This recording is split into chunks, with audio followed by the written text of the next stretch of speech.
Cosmo DiNardo was born on January 21st, 1997 in Bensalem, Pennsylvania, to parents Sandra and Antonio "Tony" DiNardo. Sandra and Tony both described themselves as honest and hardworking business people. They ran concrete, construction, snow removal, and real estate businesses. Tony owned the family concrete company, Metro Ready Mix and Supplies. Sandra ran a logistics company, Bella Trucking Corp. Cosmo was the oldest of 4 children and had a pretty happy life as a child. He grew up with money and went to Holy Ghost Preparatory School, which was a private Catholic prep school in Bensalem. In 2005, the family purchased a farm in Solebury Township. In addition to the farm, they had owned a small suburban development of around 8 homes in Bensalem Township, located about 20 miles south of the farm. The family home included several amenities, such as a backyard swimming pool, and beyond the farm, they'd built well over 30 homes across the city and suburbs, a dialysis clinic, and a short-term residential center for teens in Philadelphia called The Bridge. Sandra described Cosmo as a model son, dependable, hardworking, and a good student. He was also a devout Christian, always wearing a cross around his neck and carrying a Bible with him. According to Sandra, he used to decorate his room with crucifixes and statues of saints and would fall asleep with his Bible on his chest. During junior high, Cosmo also served as the captain for his football team, the Bucks County Bears. Unfortunately, his football career ended after a neck injury and several concussions. In 2015, the mayor of Bensalem appointed Cosmo to the Drug and Alcohol Advisory Board, a group that reviewed substance issues and made recommendations to the township council. Members are typically appointed for 1-year terms. In June of 2015, Cosmo graduated and got a scholarship to Arcadia University. He studied biology and talked about becoming an orthodontist. He dropped out after a single semester. Around the same time, his plans to pursue a career as a Navy SEAL also fell through. Some have speculated that this was likely due to his declining mental health, and we're going to touch on more of that in just a moment. According to Sandra, Cosmo's mental health started falling apart in 2015 after a breakup with his girlfriend. In the summer of 2015, he met a girl named Sarah at a concert. She was going to be a freshman at Arcadia as well. Sarah later said Cosmo made her feel very uncomfortable. He invited her and her friends back to his house and then repeatedly harassed her on social media afterwards.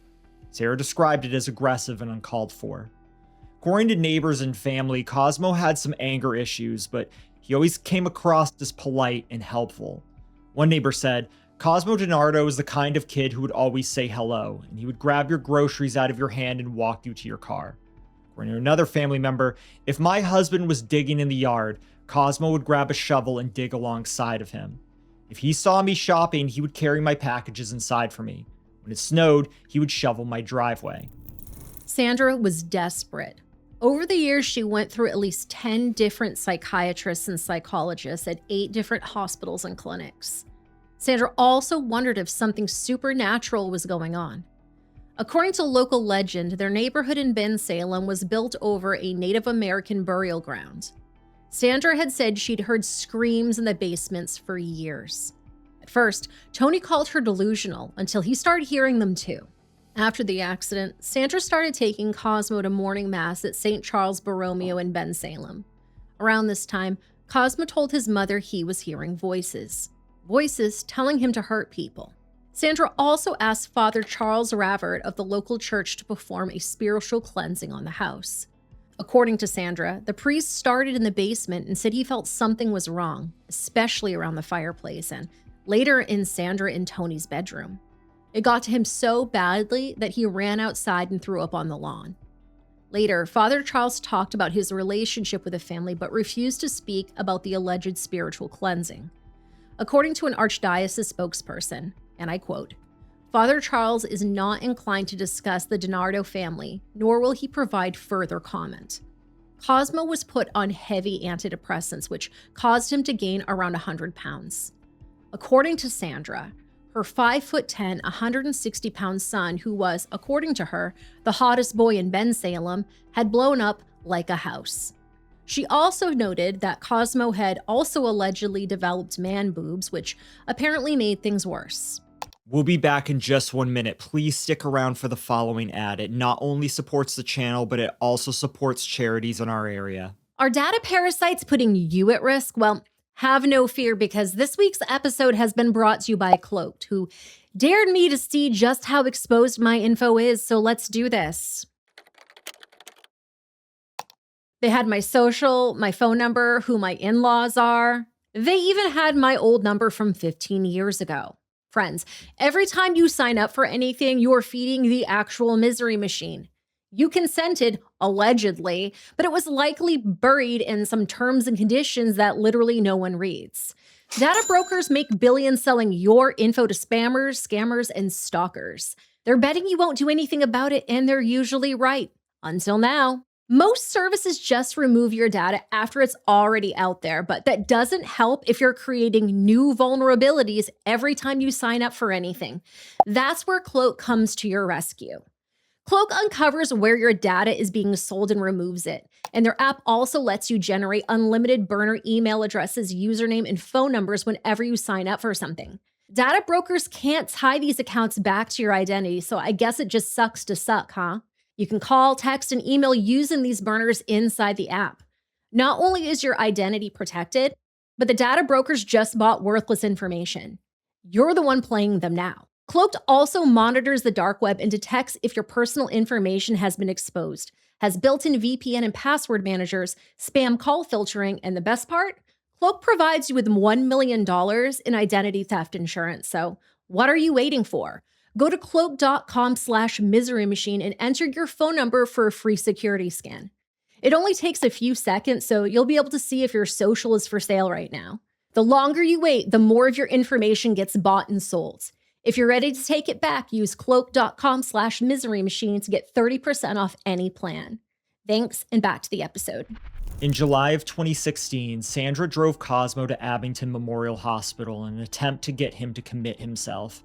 During the drive, Cosmo suddenly became violent and bit his mother's arm and punched her, resulting in a black eye. Despite being on crutches, he got out of the car in the middle of traffic and tried to force his way into a stranger's car, yelling that he was being kidnapped by his mother. Police put him in handcuffs and took him to the hospital. They gave a statement saying he felt his mother was a Russian spy and that his cast was bugged. Doctors subsequently diagnosed him with paranoid schizophrenia. Lenape Valley Crisis Center evaluated him first, then sent him to Doylestown Hospital. According to a psychologist, the mother is overwhelmed trying to manage her son's illness. Despite everything, Cosmo's parents were described in medical records as extremely supportive, but support alone wasn't enough because Cosmo showed no real signs of improvement. As he cycled in and out of these facilities, Cosmo became more and more violent and erratic. He stayed at Belmont Behavioral Hospital for around 3 weeks, where he attacked a nurse multiple times and threw a wheelchair at a technician. He had to be put in restraints. In October of 2016, he showed up uninvited to a Holy Ghost Prep open house. He had to be escorted out and was later banned from campus. Cosmo was also angry with his father for sleeping with other women. According to his psychologist Jeffrey Wyckoff, Cosmo talked about his father's infidelities, said he hit the car of a woman who was with his father with a baseball bat. Father pushed him. They got in a fight.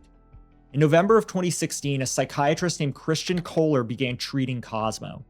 In their first session, he wrote, Cosmo hunted after his dad with an AR-15 but decided not to kill him.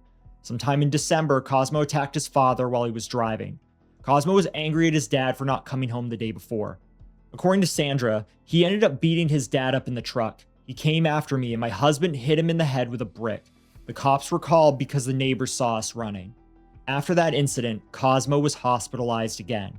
According to his medical reports, he had a plan and intent to commit, along with fleeting thoughts of homicide. During his stay, Cosmo threatened the staff, at one point telling doctors, if I had a gun, I'd kill them all. In late 2016, Cosmo tried to re-enroll at Arcadia University. He got into verbal fights with students and staff and was subsequently banned. Cosmo also talked about selling drugs and weapons. According to one friend, he's told me and my friends, yeah, I've killed people before, I just haven't been caught. We literally were like, yeah, all right, Cosmo, sure you did. Eventually, most of his friends had cut him out. In December of 2016, Cosmo made a post saying, it's official, I have no friends. Cosmo was put on a mix of antipsychotics and antidepressants. The meds helped with the violence, but they had wrecked his body. He'd randomly start trembling and foaming at the mouth. According to Sandra, his eyes just pierced right through me like there's no emotion. His doctors kept adjusting his prescriptions. On December 19th, Dr. Wyckoff noted that Cosmo was making vulgar comments about his mother and telling stories about selling drugs, cutting someone's head off with a chainsaw, and feeding him to an alligator. The psychologist wrote, "It's hard to say whether Cosmo really believes these stories as he claims. Cosmo was clearly manic and delusional." The same day, Sandra drove Cosmo to Dr. Kohler's office. Cosmo punched his mother, kicked an elevator, and kept up his vulgar remarks. He also made the receptionist extremely uncomfortable, at one point leaning towards the glass partition separating them and licking it. Dr. Kohler told Cosmo that if he didn't knock it off, he was out. That stopped Sandra cold.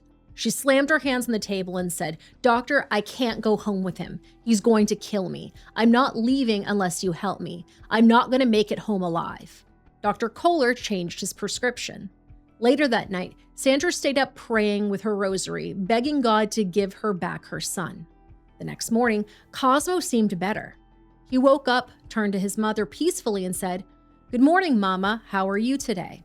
Sandra believed her prayers had worked. She called it a Christmas miracle, but it didn't last. Cosmo was still as violent and volatile as ever. On December 27th, he made a Facebook post reading, "I am a savage, no explanation needed." A month later, on January 20th, he posted, "Birthday sex, anyone?" The next day was his 20th birthday, and he spent it soliciting strangers online, saying things like, "Who wants to go out with me tonight for my birthday?" and "Who loves intercourse like me?" In February of 2017, someone called the police after seeing Cosmo get into the family Cadillac with a shotgun. An officer pulled him over and found a Savage Arms 20 gauge in the vehicle. Under Pennsylvania law, anyone who has been involuntarily committed cannot carry a gun, so that was a felony. Cosmo was arrested but never jailed. A judge dismissed the charge because of faulty paperwork. Now, not long after this arrest, he got into a fight at Temple University. He ended up getting a cut on the chin as well as a black eye. His next appointment, Dr. Kohler still wrote that Cosmo was not a risk to anyone. By mid-March, Cosmo had not taken his antipsychotic medication for 2 days. Doctors also noted that his bipolar disorder appeared to be in remission. A month later, Dr. Kohler felt that his patient was making progress and experienced low hypomanic elated mood. Cosmo was taking his medication every other day instead of every day. Still, Dr. Kohler reduced Cosmo's prescription.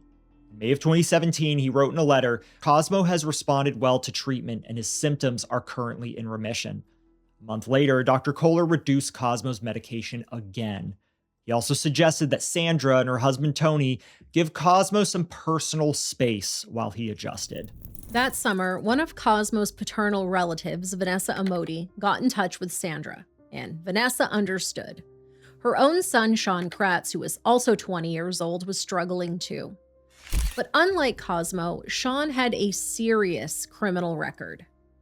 According to some newspaper records, Sean had flashed a gun at his 9-year-old brother and threatened to blow his brains out in September of 2016. He also threatened to kill his own sister. His mother, Vanessa, admitted him to Friends Hospital in the Northeast. In 2017, Sean was under investigation for an attempted murder in Philadelphia, which involved a shooting that left a victim in a wheelchair. He also had 2 ongoing burglary cases, and his ex-girlfriend had reported him for various break-ins as well. When Vanessa first reached out, Sean was recovering from a drive-by shooting, one that was believed to be in retaliation for something. He had been shot 19 times and somehow survived. Sandra didn't know about any of Sean's history. In early July 2017, Vanessa texted Sandra, which read, "Hopefully he gets better over time.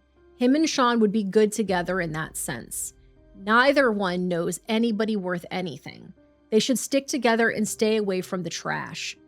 Sandra replied, "True, we just need to make sure they don't get in trouble together because Cosmo has no more sense of fear or what's right or wrong."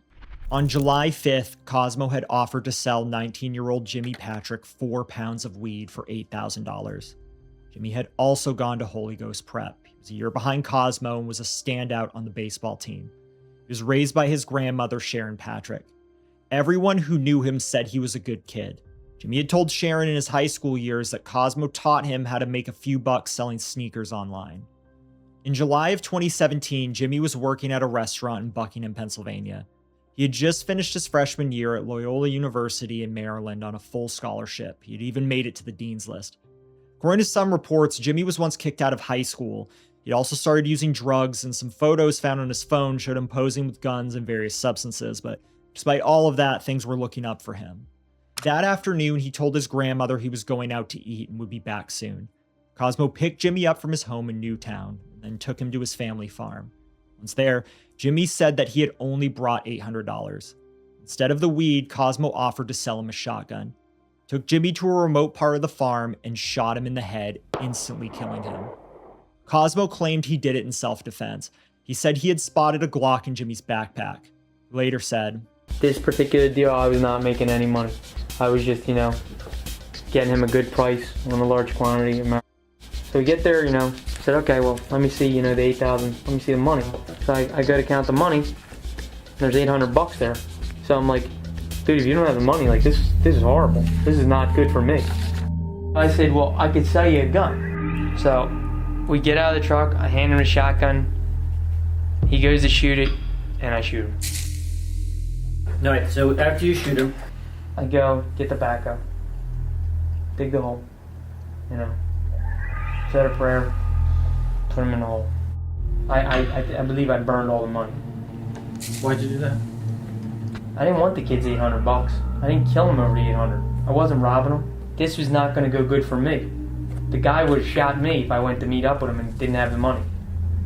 And I did not want to get killed for his stupid ass mistake. According to later police reports, the rifle was stolen from North Carolina around 2016. The DiNardos said they had no idea this rifle even existed. For killing Jimi, Cosmo got a backhoe and dug a 6-foot hole. He buried Jimi there. Around 2 a.m., Jimi's grandmother texted him and got no response. Around 4:45 the next day, his grandfather reported him as missing. Same day, Sandra drove Cosmo to see Dr. Kohler again. In the waiting room, Cosmo Googled soup maker cartel on his iPad. The cartel got its name by dissolving roughly 300 murder victims in barrels of acid and serving what was left as soup. Dr. Kohler, who was obviously unaware that Cosmo had just killed a man, wrote that he was no clear risk to self or others. Furthermore, he recommended that Cosmo discontinue all of his medication. A day later on July 7th, Cosmo picked up his cousin Sean in his silver 2016 Ford pickup. He drove to Home Depot and bought 3 5-gallon gas cans, then stopped at 8 Plus to fill them up with 13.5 gallons of gas. He went out and brought some more guys to the farm. Same setup, weed deals. First up was 19-year-old Dean Finocchairo. Dean was a 2016 graduate of Neshaminy High School, where he was a member of the local ice hockey team and played for several other local teams. Dean loved being outdoors. He enjoyed doing stunts on his bike, skateboard, and dirt bike.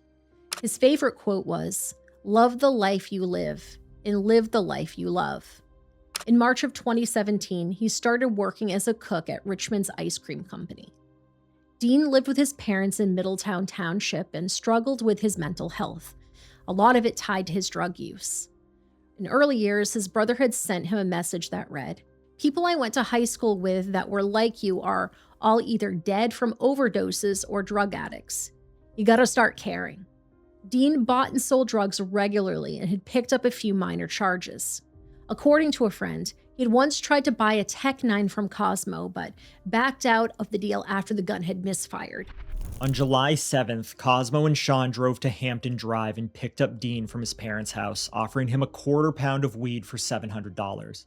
They drove him out to the farm where Cosmo took Dean and Sean on an ATV towards the barn. They had originally planned to rob Dean in the woods, but changed it up and moved the whole thing inside. Once inside, Sean shot Dean in the head with a Smith & Wesson handgun that Cosmo had given him, his mother's gun. After Sean fired, Cosmo took the gun from him and also shot Dean while he was face down on the floor, though Cosmo claimed Dean was already dead when he pulled the trigger. Cosmo later said, So I go to meet up with Dean. Why are you going to meet up with Dean? A drug deal. This was pre-planned? Yeah. What's he to buy off you? Quarter pound of weed. I don't have a quarter pound. I have Right. 2 ounces. So we picked Dean up. Now this was a robbery. Sean was gonna, rob him in the woods by himself on a quad and kill him. He didn't. So we come back into the barn, we're looking at a Vespa I had, and when we stopped looking at that, Dean turns around to go walk out. When I went to turn, I just hear a bunch of shots go off. Dean goes down. I took the gun from Sean and I shoot Dean, I think once or twice. I don't know how many times I shot him. Why, was he not dead? No, he was dead. Okay. But I just to finish, I just shot him. I'm not lying. He was dead. Okay. His head was split the hell open. His brain, you probably found it. Half his brain was in the barn. After killing Dean, Cosmo wrapped his body in a blue tarp and tried to drag him out of the barn. Using the backhoe, he dumped him in an old oil tank the family called the pig roaster. Dean was later reported missing at night when he didn't show up for work. Cosmo told Sean he had 2 more kids coming. Those 2 were 21-year-old Thomas Mayo and his best friend, 22-year-old Mark Sturgis. Both of them worked at a construction company owned by Mark's dad. Tom had dropped out of East Stroudsburg University and was working construction and picking up shifts at a gas station. Mark's mother described him as a teddy bear. He was goofy, always joking around, and his favorite actor was Jack Black. Cosmo met both Mark and Tom at a church in Peddler's Village, not far from the DiNardo's family farm. Mark and Tom had come there in their separate cars. Mark parked his Nissan Maxima in Peddler's Village, got in Tom's car, and they followed Cosmo to the farm. Tom parked his car at 2827 Aquatung Road. The area was owned by the DiNardos. From there, Tom and Mark got into Cosmo's truck. Cosmo drove them deeper into the property where Sean was already waiting. Cosmo mentioned that the 2 could tell something was off. Whether they actually did or this was Cosmo's paranoia, we'll never know, but Cosmo recalled his version of events. They could sense something's not right. So when they turn their backs on me, I shoot Tom in the back, drop him. Mark's like, what the? He was such a big kid, I unloaded the gun on him. So he's paralyzed. He goes, I can't feel my legs, I can't feel my legs. I went and grabbed the machine, because he's screaming now. I mean, I'm surprised the neighbors didn't hear us. Why aren't you shooting him again? I'm out of bullets. He's screaming, going crazy. Sean's like, got his head in his hands. I grab the backhoe. He sees that coming, just shuts the fuck up, and I just run him over. He used the backhoe to load Tom and Mark into the pig roaster with Dean. Then he poured gas over the bodies and set them on fire. As their bodies were burning, he and Sean went to Steve's Prince of Steaks. Although both ordered Philly cheesesteaks, Cosmo later said he didn't eat because his stomach was upset. He later said, I just did something so gruesome, I didn't have the appetite. It should also be noted that after the murder, Cosmo called his father Tony multiple times asking him to drive out to the farm. There are differing accounts of time frames here. One claiming that Cosmo called his father, begged him to come to the farm, but told him to leave once he realized he was with his mistress. Another account came directly from the mistress herself, who testified in court saying that she and Tony pulled into the driveway after the murders took place, but said that they left because she didn't want Cosmo to see her. She said that neither of them noticed anything suspicious, and that Cosmo called after they drove away. Nothing about the call raised any red flags to either of them. Some theorize that Cosmo was calling his dad for help after coming to his senses. Others believe that Cosmo was planning on killing his own father. We'll never truly know what his intentions were. Later that night, Sean went over to Cosmo's house. According to Sandra, both guys seemed to be in good spirits. She texted Sean's mom that the kids had been out quadding, saying, well, they sounded like they were having fun. Vanessa replied, I hope they both use their positives to cancel out the negatives. I'm sure you do too, and I think they will. Sandra texted back saying, and thank you. Cosmo really needed a friend. The next day, July 8th, when Mark and Tom didn't show up for work, Mark's dad got worried. He figured they had a big night out and were sleeping it off somewhere. That same day, Cosmo dug a 12.5-foot grave with the backhoe and dumped all 3 inside. Sean also hid the murder weapons at his aunt's house. Later that day, Tom's mom contacted the police and reported him as missing. She told authorities that Tom was diabetic and would never go anywhere without his diabetes kit. She also mentioned that he was a close friend of Mark Sturgis, who was also reported missing. Now, around the same time, Tom's friend group created a Snapchat thread called "Tom, Where You At?" to figure out what had happened to him, Mark, and Dean. Cosmo DiNardo was also in that chat. When someone asked Cosmo if he wasn't worried about Dean, he replied, "I mean, I know the kid, but yeah, I feel bad for his parents. He's a pill-popping junkie who had 2 DUIs. He probably just jumped parole or probation." Cosmo also talked about how someone had trespassed on his property that weekend. He threatened to call the police over the trespassers and get them arrested. On July 9th, detectives found Tom's vehicle somewhere around the DiNardo's farm. Mark's Nissan was also found around 2 miles from the farm.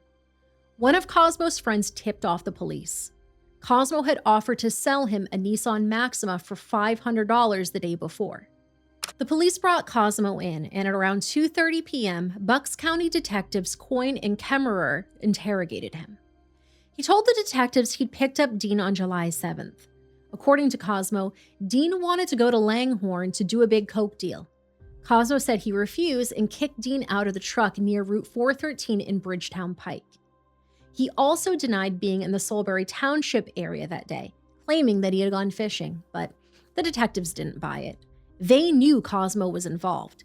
Dean's cell phone was still on, and it had pinged at the DiNardo's farm.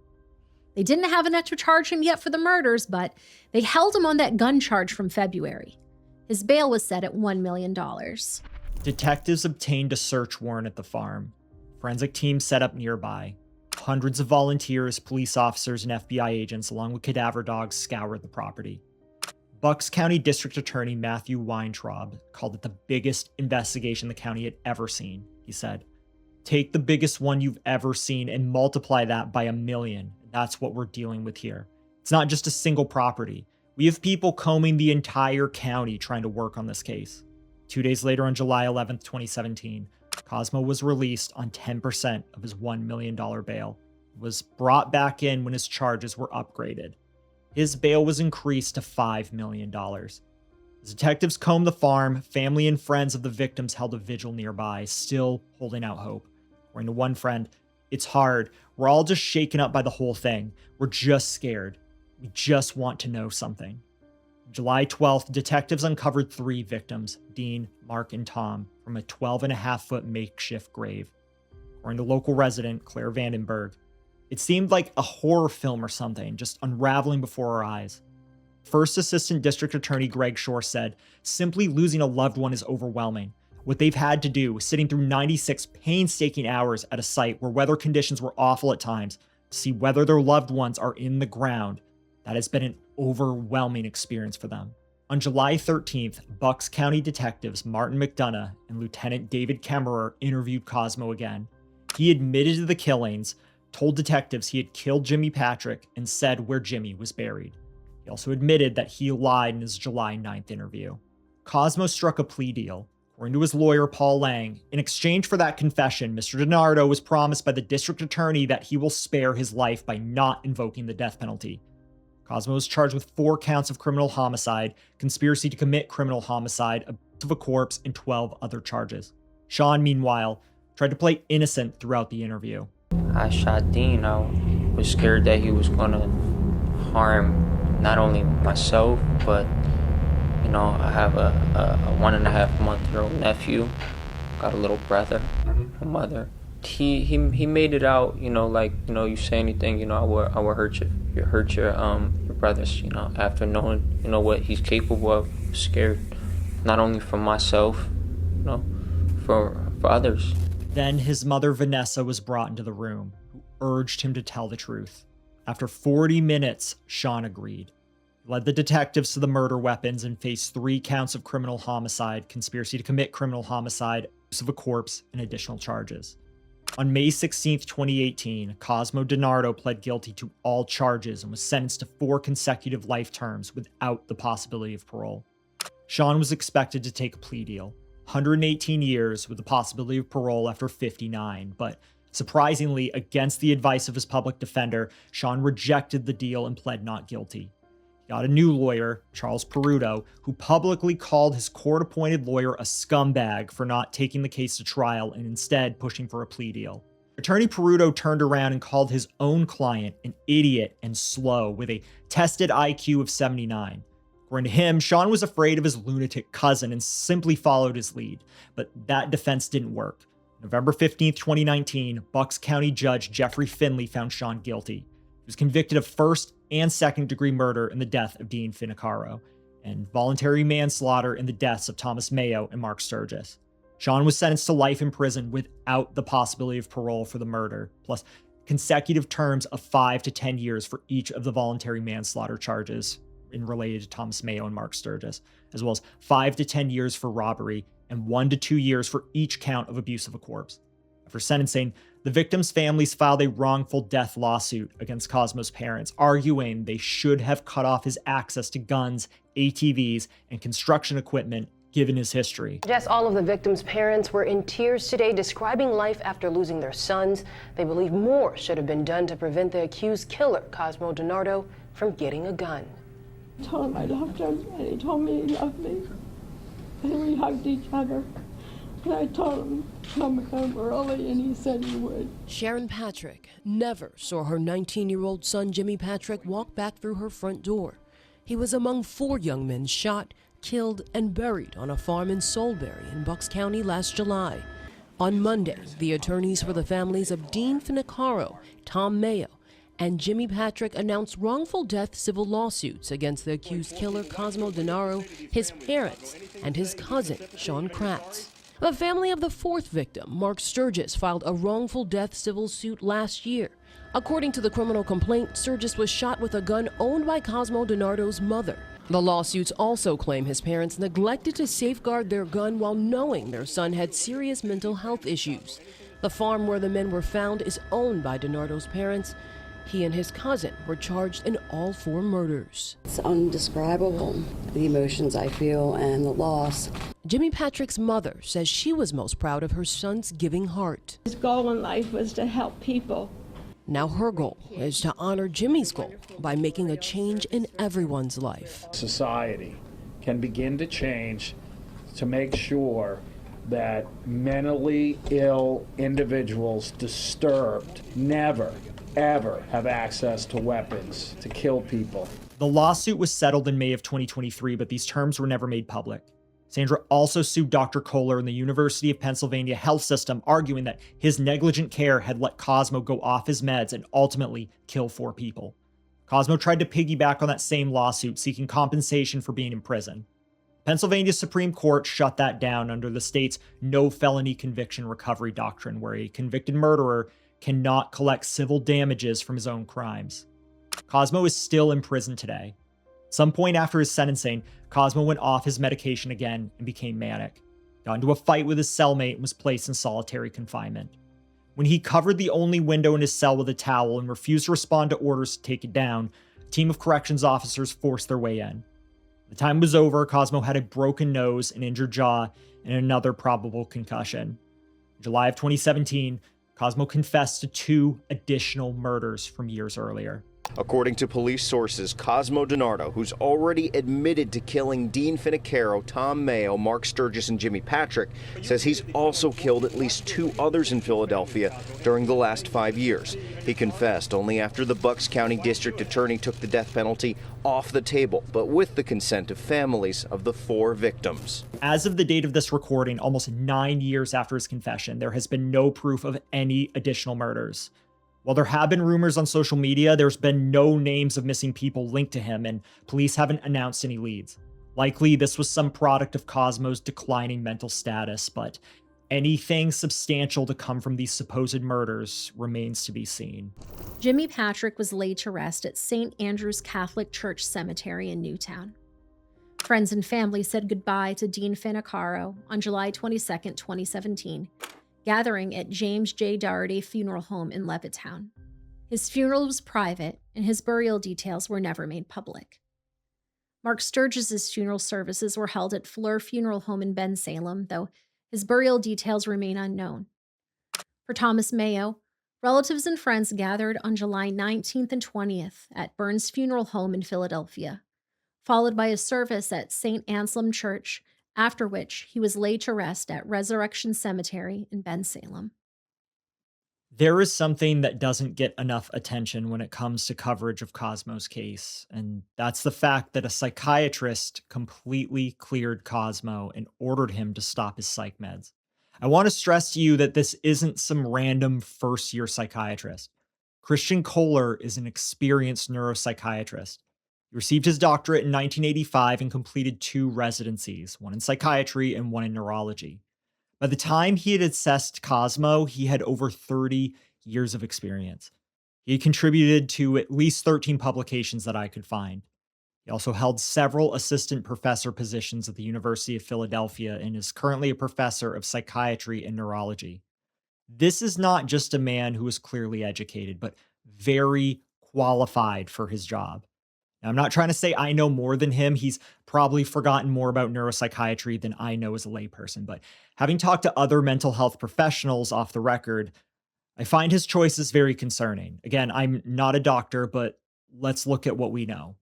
First, Cosmo's first involuntary commitment was in July of 2016. By this point, he had already seen several doctors and had been put on medication. He had documented head injuries. This is beyond the scope of this video, but I encourage you to look up the effects of head injuries and CTE, chronic traumatic encephalopathy, on a person. This is a degenerative brain disease if you're not familiar with it. It's linked to repetitive trauma to the head. You may have heard this brought up in the cases of Chris Benoit, Aaron Hernandez, or Philip Adams. Knowledge on this subject is still fairly young, all things considered, but there is well-documented evidence that major and or repeated blows to the head can change a person and their behavior. I myself had a friend in high school who got into a car accident, hit their head, and it was like talking to someone completely different afterwards, more risk-seeking, less stable, combative, you name it. Most people do not become homicidal from CTE or a head injury, but those injuries are relevant in the setting of a drastic change in a person's behavior, especially if that behavior is violent. Don't forget, Cosmo was a high school football player before the ATV accident. While CTE is associated with NFL players, the effect high school football can affect the brain is well documented. In 2023, the National Institute of Health released a study of male brain donors that had played about 12 years of football and died at age 60. Out of 631 men, 180, or 28%, had no evidence of CTE in their brains, but 72% did, with 163 having low-stage CTE, and 288, roughly 45%, had high-grade CTE. Yes, this was data collected after Cosmo's crimes. But even by 2017, it was published in the Journal of American Medicine that 99% of brains obtained from NFL players had evidence of CTE, with 91% of college football players and 21% of high school football players showing evidence. Now, does this mean your kid is destined to become a Cosmo DiNardo from playing high school football? Absolutely not. But the fact that Cosmo played football and had several head injuries from an ATV accident are relevant pieces of information when deciding to discontinue treatment. Even if you want to discard the weight of his medical history, please take into consideration how he responded during treatment. He had documented instances of paranoia and violence that started when he got into the ATV accident. These are all important parts of assessment for ongoing treatment. So again, Cosmo's involuntary commitment was in July of 2016. He was already well known to doctors, and his psych history was well documented. From his hospitalization, he did not respond well to treatment. He attacked staff multiple times. When released, he had incidents with students on campus, and he got violent with his father. By the time he was assessed by Dr. Kohler in November of 2016, all of this information was available. Dr. Kohler should also have been aware of Cosmo's incidents when beginning treatment with him. During their first session, Cosmo tells him he attacked his dad and considered killing him. When he was hospitalized after that, he showed clear ideation towards others and himself, as well as made threats towards staff. When released, he was banned from another college campus for incidents there. The other doctor treating him, Dr. Wyckoff, highlighted Cosmo's bizarre behavior and documented that he was clearly manic and delusional. Dr. Kohler should have had access to that information. And even if he didn't, when Cosmo visited Dr. Kohler's office in December, he physically attacked his mother. He made obscene gestures at the receptionist. Dr. Kohler even threatened to get rid of him as a patient. His mother told the doctor that she was afraid he was going to kill her, and Cosmo didn't dispute it. He had a brief bounce back after a med change, but not even a month later, he was back to his volatile behavior. 2 months after that, in February of 2017, Cosmo was arrested for carrying a gun. After he was released, he got into a physical fight at Temple University. It was also documented that Cosmo was non-compliant with his medication regimen. Not even a month after that fight, Dr. Kohler wrote that Cosmo wasn't a risk to anyone. In our research, it also states that Dr. Kohler considered Cosmo's bipolar disorder to be in remission. For any doctor worth their salt to consider a patient's bipolar disorder to be in remission while just having a violent episode a month ago in the setting of noncompliance, in my opinion, that is very concerning. Yes, bipolar disorder can go into remission, but with the evidence we have on Cosmo, a month after that, so we're in April at this point, Dr. Kohler felt Cosmo was making progress. Cosmo was still documented as non-compliant with his medication, and Dr. Kohler reduced it. Another month later in May, he wrote, Cosmo has responded well to treatment, and his symptoms are currently in remission. And in June, doubled down, writing bipolar disorder was in full remission. 1 month later in July, Cosmo murders Jimi Patrick. And not even 24 hours after the murder, if my understanding of the timeline is correct, Dr. Kohler deems him no clear risk to self or others and recommends all his medication be discontinued. A day later, Cosmo murders Dean Finocchairo, Tom Mayo, and Mark Sturgis. I personally believe that Cosmo still would have committed the last 3 murders, whether or not Cosmo was taken off his meds at that point. It was already too late. What I wonder is if Cosmo didn't have his dosage reduced months earlier, would any of this have happened?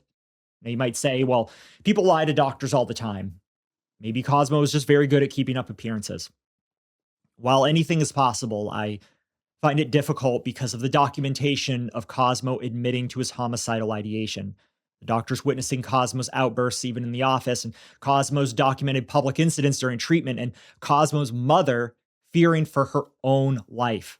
To my knowledge, Cosmo never tried to dispute any of this. And even if he did, the other evidence would outweigh it, in my opinion, which, it should be noted, initial neuropsych assessments aren't short questionnaires. They aren't laying on a couch for an hour while somebody asks you how you're feeling.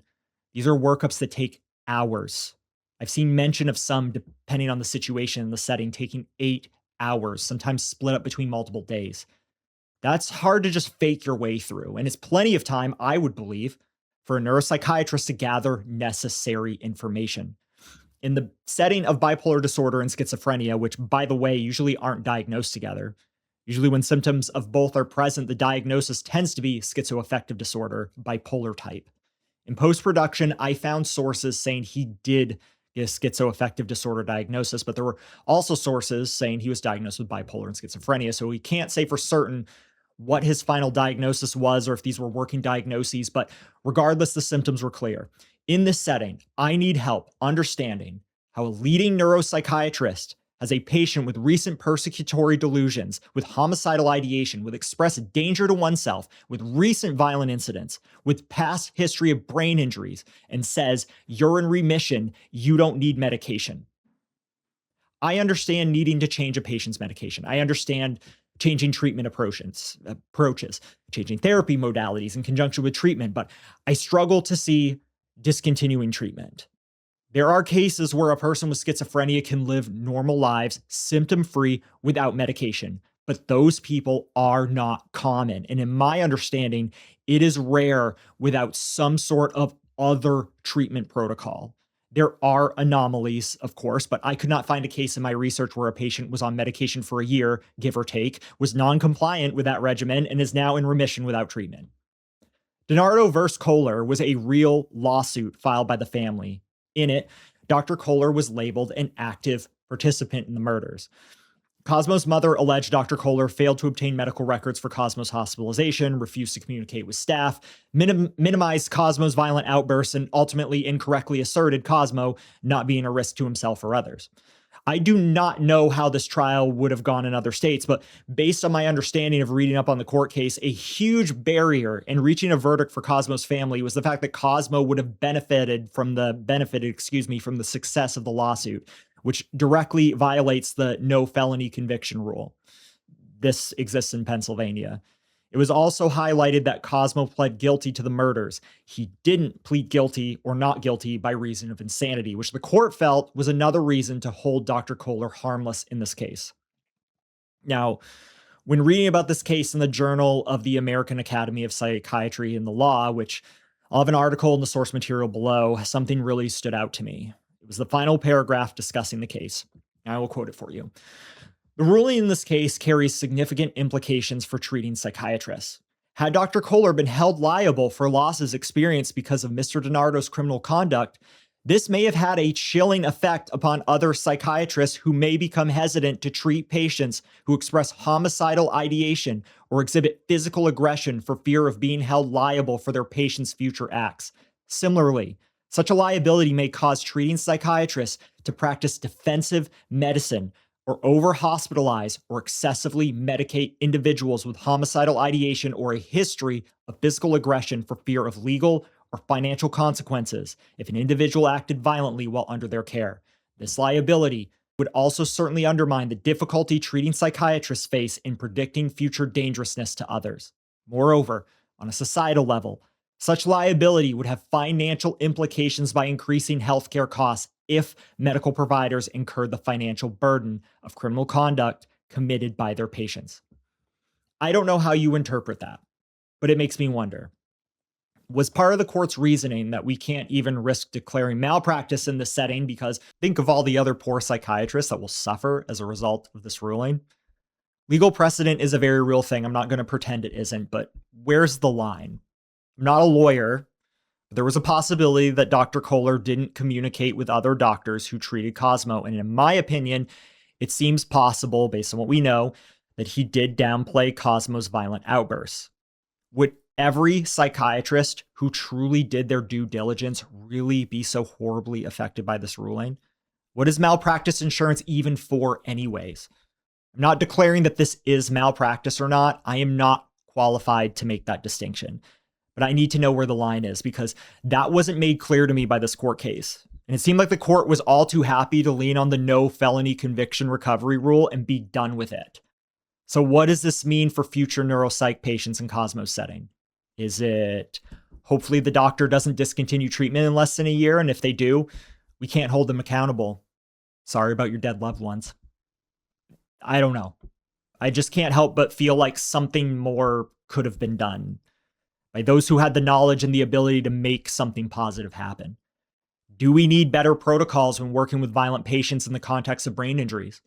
Do we need a minimum set of standards before discontinuing medication from schizophrenic or schizoaffective patients with recent histories of violence? I don't have those answers. All I know is that it doesn't sit right with me that anyone can look at the pictures of these 4 young murder victims and say that nothing else could have been done.